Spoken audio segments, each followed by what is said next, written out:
ಯಾರನ್ನೂ ಸುಮ್ಮನೆ ಬಿಡೋದಿಲ್ಲ. NCERT ಪಠ್ಯಕ್ಕೆ ನಿಷೇಧವನ್ನು ಹೇರಿದೆ ಸುಪ್ರೀಂ ಕೋರ್ಟ್ ಕಿಡಿಕಾರ್ತಾ ಇದೆ. ನಾವು ಯಾರನ್ನೂ ಕೂಡ ಸುಮ್ಮನೆ ಬಿಡೋದಿಲ್ಲ ಅಂತ ಸುಪ್ರೀಂ ಕೋರ್ಟ್ ಹೇಳ್ತಾ ಇದೆ. NCERT ಪಠ್ಯಕ್ಕೆ ನಿಷೇಧವನ್ನು ಹೇರಿ ಸುಪ್ರೀಂ ಕೋರ್ಟ್ ಆದೇಶವನ್ನು ಹೊರಡಿಸಿದೆ. ಒಂದು ರೀತಿಯಲ್ಲಿ ಕಿಡಿ ಕೂಡ ಕಾರ್ತಾ ಇದೆ. ಯಾವ ವಿಚಾರವಾಗಿ?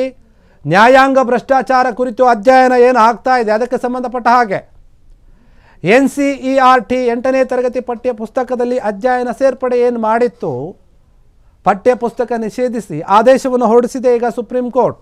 ಬೇಡ ಅಂತ ಹೇಳ್ತಾ ಇದೆ. ಎಲ್ಲ ಪುಸ್ತಕ ಡಿಜಿಟಲ್ ಕಾಪಿ ತೆಗೆದುಹಾಕಲು ಆದೇಶವನ್ನು ಕೊಡಲಾಗಿದೆ. ಸುಪ್ರೀಂ ಕೋರ್ಟ್ ಮುಂದೆ ಬೇಷರತ್ ಕ್ಷಮೆಯಾಚಿಸಿದ್ದಾರೆ ಕೇಂದ್ರ. ಕ್ಷಮೆ ಕೇಳಿದೆ. ನ್ಯಾಯಮೂರ್ತಿ ಸೂರ್ಯಕಾಂತ್ ನೇತೃತ್ವದ ಪೀಠ ಈ ಆದೇಶವನ್ನು ಕೊಟ್ಟಿರುವಂಥದ್ದು. ನ್ಯಾಯಾಂಗ ವ್ಯವಸ್ಥೆಯನ್ನು ದುರ್ಬಲಗೊಳಿಸಲು ಉದ್ದೇಶಪೂರ್ವಕವಾಗಿ ಕ್ರಮವನ್ನು ತೆಗೆದುಕೊಂಡಿದ್ದಾರೆ. ನ್ಯಾಯಾಂಗದ ಘನತೆ ಕುಗ್ಗಿಸಲು ಈ ಕ್ರಮವನ್ನು ಕೈಗೊಳ್ಳಲಾಗಿದೆ ಅಂತ ಹೇಳಿ ಕೋರ್ಟ್ ಹೇಳಿ ಆದೇಶವನ್ನು ಕೊಟ್ಟಿದೆ. ನ್ಯಾಯಾಲಯ ನಿಮ್ಮ ವಿರುದ್ಧ ಏಕೆ ಕ್ರಮ ಕೈಗೊಳ್ಳಬಾರದು ಪ್ರಶ್ನೆ ಕೇಳುತ್ತಾ ಇದೆ.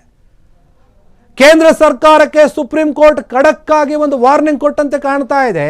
ಏನು 8ನೇ ತರಗತಿಯ ಒಂದು ಪಠ್ಯ ಪುಸ್ತಕದಲ್ಲಿ ಭ್ರಷ್ಟಾಚಾರಕ್ಕೆ ಸಂಬಂಧಪಟ್ಟ ಹಾಗೆ ಕಾನೂನು ವಿಚಾರ ಕೆಲವೊಂದನ್ನು NCERT ಏನಿದೆ ಅದು ಸೇರಿಸಿತ್ತು, ಅದು ಸರಿಯಲ್ಲ ಅಂತ ಹೇಳಿ ಈಗ ಕೇಂದ್ರ ಸರ್ಕಾರ ಕೂಡ ಕ್ಷಮೆ ಕೇಳಿದೆ ಈ ವಿಚಾರವಾಗಿ. ಯಾಕಂದರೆ ನೋಡಿ, ಮಕ್ಕಳಿಗೆ ಭ್ರಷ್ಟಾಚಾರದ ಕುರಿತಾಗಿ ಇದು ಕೆಲವೊಂದು ನ್ಯಾಯಾಂಗದ ವಿಚಾರವಾಗಿ ತಿಳಿಸಿಕೊಡಬೇಕು ಅನ್ನುವಂಥ ಉದ್ದೇಶದಿಂದ ಸೇರಿಸಲಾಗಿತ್ತು. ಆದರೆ ಇದರಲ್ಲಿ ಕೆಲವೊಂದು ಲೋಪದೋಷಗಳಿದೆ.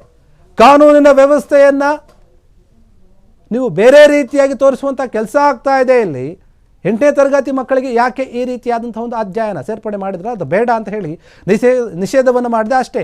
ಡಿಜಿಟಲ್ ಕಾಪಿಗಳೇನಿರುತ್ತೆ ಅದನ್ನು ಕೂಡ ಡಿಲೀಟ್ ಮಾಡಬೇಕು ಅಂತ ಹೇಳ್ತಾ ಇದೆ. ಎಲ್ಲ ಪುಸ್ತಕಗಳನ್ನು ಡಿಜಿಟಲ್ ಕಾಪಿಗಳನ್ನು ತೆಗೆದು ಹಾಕಲೇಬೇಕು ಕೂಡಲೇ ಅಂತ ಆದೇಶವನ್ನು ಕೊಟ್ಟಿದೆ ಸುಪ್ರೀಂ ಕೋರ್ಟ್.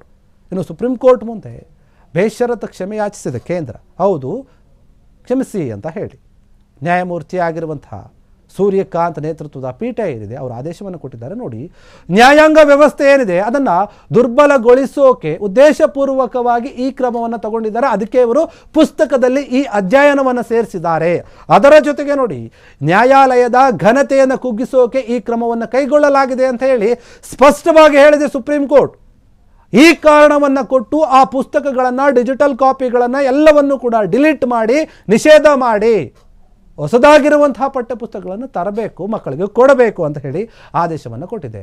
NCERT ತೆಗೆದುಕೊಂಡಂತಹ ಒಂದು ಕ್ರಮಕ್ಕೆ, ನಿರ್ಧಾರಕ್ಕೆ ಸುಪ್ರೀಂ ಕೋರ್ಟ್ ಬ್ರೇಕ್ ಹಾಕಿದೆ. ಈಗ ಇನ್ನು ಮುಂದೆ ಈ ವಿಚಾರಗಳನ್ನು ಸೇರಿಸಬಾರ್ದು ಪುಸ್ತಕದಲ್ಲಿ. ರಾಜ್ಯದಲ್ಲಿ ಯಾವ ರೀತಿಯಾಗಿ ಭ್ರಷ್ಟಾಚಾರ ಆಗ್ತಾ ಇದೆ, ಎಷ್ಟು ಕೇಸ್ಗಳು ಪೆಂಡಿಂಗ್ ಇದೆ, ಯಾವ್ಯಾವ ಕೋರ್ಟಲ್ಲಿ ಎಷ್ಟೆಷ್ಟಿದೆ, ಇದೆಲ್ಲದರ ಬಗ್ಗೆ ಕೂಡ ಕಾನೂನಿನ ಅರಿವು ಬರಬೇಕಂತ ತಿಳಿಸೋಕೆ ತಂದಿದ್ರು. ಆದರೆ ಇದರಲ್ಲಿ ಲೋಪದೋಷ ಇದೆ. ಕಾನೂನಿನ ರೀತಿಯಲ್ಲಿ ಏನಾಗ್ತಾ ಇದೆ, ಬೇರೆ ಬೇರೆ ರೀತಿಯಲ್ಲಿ ಹೋಗ್ತಾ ಇದೆ. ನಾವು ಈ ಕುರಿತು ಕೂಲಂಕುಷವಾಗಿ ತನಿಖೆ ನಡೆಸಬೇಕು, ಅದನ್ನು ತನಿಖೆ ನಡೆಸೋಕೆ ನಾವು ಬಯಸ್ತಾ ಇದ್ದೀವಿ ಅಂತ ಕೂಡ ಸುಪ್ರೀಂ ಕೋರ್ಟ್ ಹೇಳಿದೆ. ನ್ಯಾಯಾಲಯದ ಮೇಲೆ ಶಾಶ್ವತ ಪರಿಣಾಮ ಬೀರುವಂತಹ ಇಂತಹ ದುಷ್ಟಕೃತ್ಯ ಅಥವಾ ಏನಿದೆ ಇಂತಹ ನಿರ್ಧಾರಗಳು ಬೇಡ ಅಂತ ಹೇಳ್ತಾ ಇದೆ. ನ್ಯಾಯಾಲಯ ನಿಮ್ಮ ವಿರುದ್ಧ ಏಕೆ ಕ್ರಮವನ್ನು ತೆಗೆದುಕೊಳ್ಬಾರ್ದು, ನೀವು ಹಿಂಗೆ ಮಾಡ್ತಾ ಇದ್ದೀರಾ ಅಂತ ಹೇಳಿ ಪ್ರಶ್ನೆ ಮಾಡಿ ಅವರು ಹೊರಡಿಸಿದಂತಹ ಒಂದು ಆದೇಶ ಏನಿದೆ ಅದನ್ನು ಬೇಡ ಅಂತ ಹೇಳಿ ಆದೇಶ ಕೊಟ್ಟಿದೆ. ಕ್ಷಣ ಕ್ಷಣದ ಸುದ್ದಿಗಳಿಗಾಗಿ ಫ್ರೀಡಂ ಟಿವಿ ಸಬ್ಸ್ಕ್ರೈಬ್ ಮಾಡಿ, ಲೈಕ್ ಮಾಡಿ ಹಾಗೂ ಫಾಲೋ ಮಾಡಿ. ಹೊಸ ಸುದ್ದಿಗಳ ನೋಟಿಫಿಕೇಶನ್ಗಾಗಿ ಬೆಲ್ ಐಕಾನ್ ಮೇಲೆ ಕ್ಲಿಕ್ ಮಾಡಿ.